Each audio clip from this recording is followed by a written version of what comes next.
Hello, and welcome back to Storytime with Eric Zimmer. When reading about the Art of the Muppets, we read the introductory and the design of them. Now we're going to move on to more interesting things about the Muppets. I think you'll find them very fascinating. So, I won't say any more. You'll find out as we read along. So, you ready? Alright, let's begin. Let's see, next Aha! Fabrication. As it is with the design of a Muppet, so it is with the building of it. There are no set rules. Whatever works, works. Sam and his friends were made from a variety of materials. Kermit the Frog spent his prior incarnation as a green spring coat belonging to Jim Henson's mother. I think a lot of people know that one. Well, it is true. And today, Muppet builders are constantly experimenting with fabrics and foams, testing for resiliency and flexibility, finding new ways to turn bits of America's industrial effluvia into living sculpture. In New York City, Muppet's headquarters, the workshop is a place where ping-pong balls become frog eyes and stacks of boxes abound with labels such as noses, tongues, and shapes, horns, claws, teeth, large wacky stacks, and sleazy bunny fur, where turkey feathers, Teflon tubing, and polyurethane foam are glued, sewn, and otherwise assembled into puppets, which, in varying stages of completion, await the finishing touches of builders and customers. In one area of the London workshop, some of Muppets' television and film productions is done in England, like the Great Muppet Caper. Puppet builders have become chemists, working constantly on the development of new foam compounds that will better suit their very particular requirements. If there are no set rules in Muppet making, there is a basic philosophy. A Muppet should be constructed to weigh the least, move the most, and be very strong. Here again, Muppets depart from traditional puppets. While puppets generally have had inflexible faces and a very limited range of emotions, Jim has constantly experimented with materials and mechanisms that would allow the performer a greater range of possibilities. This had led to the extensive use of polyurethane foam as the base building material. Most Muppets are either patterned or sculpted out of sheets or blocks of foam. Some are then covered with fake fur, feathers, or fleece. Others are flocked, dyed, and painted, or a combination of these techniques is used. The results are sometimes surprising. Several years ago, well, this was back in the 1970s, in a TV adaptation of the old folk tale, The Bremen Town Musicians, the Muppets introduced human characters with large foam rubber heads that seemed startlingly alive. One of Hollywood's leading makeup artists was immediately on the phone in a state of high excitement. It was difficult to convince him that he had not witnessed, as he insisted, some great breakthrough in the tricks of the makeup man's trade, but rather another stretching of the potential of the puppet. Most Muppets still begin with a sketch. The need for a new character can suggest itself in many ways. Sometimes it may be something in the personality of one of the performers. Sometimes head writer Jerry Joel may invent a new character for the show. Or sometimes it is simply the feeling that some character type is missing from the Muppet ensemble. The sketch is then turned over to a builder, who usually sees it through to be finished, ready for costuming.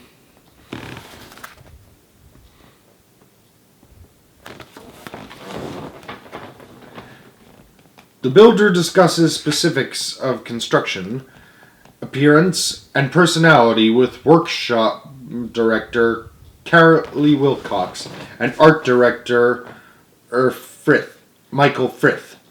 And frequently, there's a good bit of telephoning back and forth to Jim Henson and Jerry Joel in London, and together they decide on just what its final appearance will be. The colors, materials, mouth movement, and whether some mechanism such as an eye or eyebrow movement might be appropriate. The builder designs, checking back from time to time as new ideas suggest themselves and the puppet gradually takes form. The mechanical mastermind responsible for most of the traditional wizardry involved in Muppet making is Franz, or Fazekas. He has invented remote control devices and delicate mechanisms that allow puppets like Big Bird and Sweetums to move their eyes in a startlingly lifelike manner, and Kermit the Frog to ride his bike down a bumpy country lane.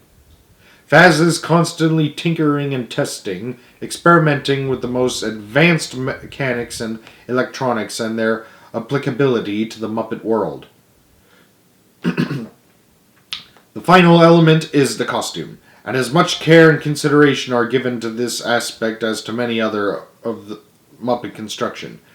Callista Hendrickson, the main costume designer for the Muppet Show, points out, for example, that she dresses Miss Piggy as if Piggy thinks she is 30 pounds lighter, a touch that helps confirm the personality of a character who lives such a rich fantasy life that she is utterly unaware that she is overweight.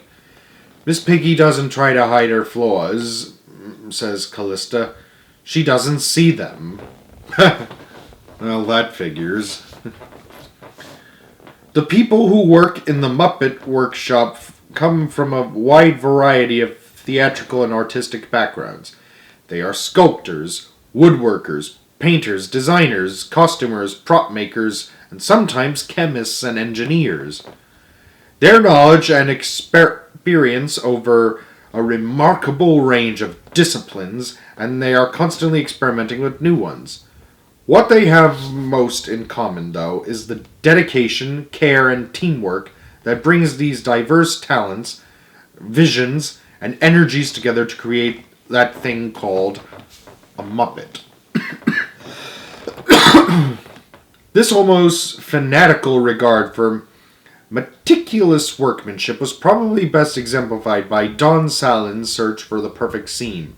He rallied constantly, but good-naturedly, about Jim Henson's insistence that it was possible to sew two pieces of cloth together so it wouldn't show.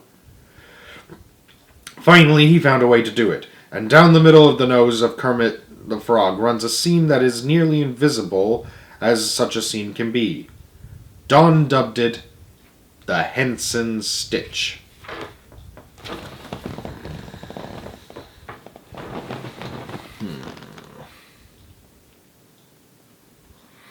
And here's Jim Henson and Foz fabric cakes. That.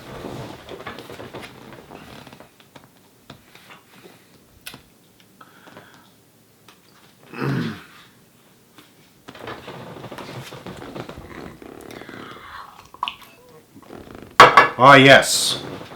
Performance.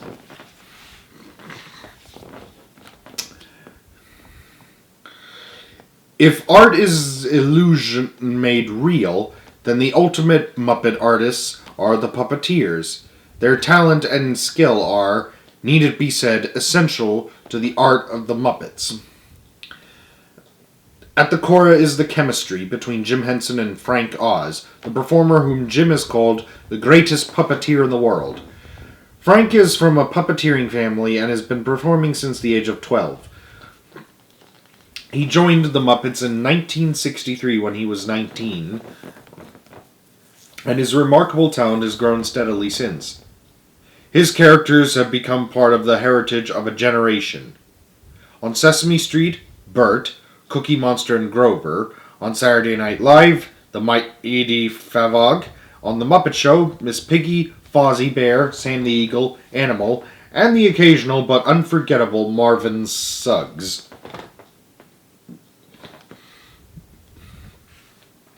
Jim Henson, meanwhile, manages to occupy himself on Sesame Street with Ernie Guy Smiley, and a number of anonymous characters. He was Plubis on Saturday Night Live, and on The Muppet Show is Kermit the Frog, Waldorf, Rolf, the Swedish Chef with Frank, Dr. Teeth, and the lovably lunkish Link Hogthrob. As a team, Jim and Frank, shown here with Miss Piggy and Kermit, are performers who know each other so well and respond to each other so automatically that their performances take on an almost disturbing quality of reality. Ernie and Bert are an original odd couple whose obviously insoluble differences and obvious underlying affection for each other are almost a mirror image of the relationship between Kermit the Frog and the ever-frustrated but eternally unsinkable Miss Piggy. Fun fact, Bert and Ernie were named after two characters in It's a Wonderful Life. Bert was named after the police officer, and Ernie was named after the cab driver, both of whom were friends with Jimmy Stewart's character, George Bailey.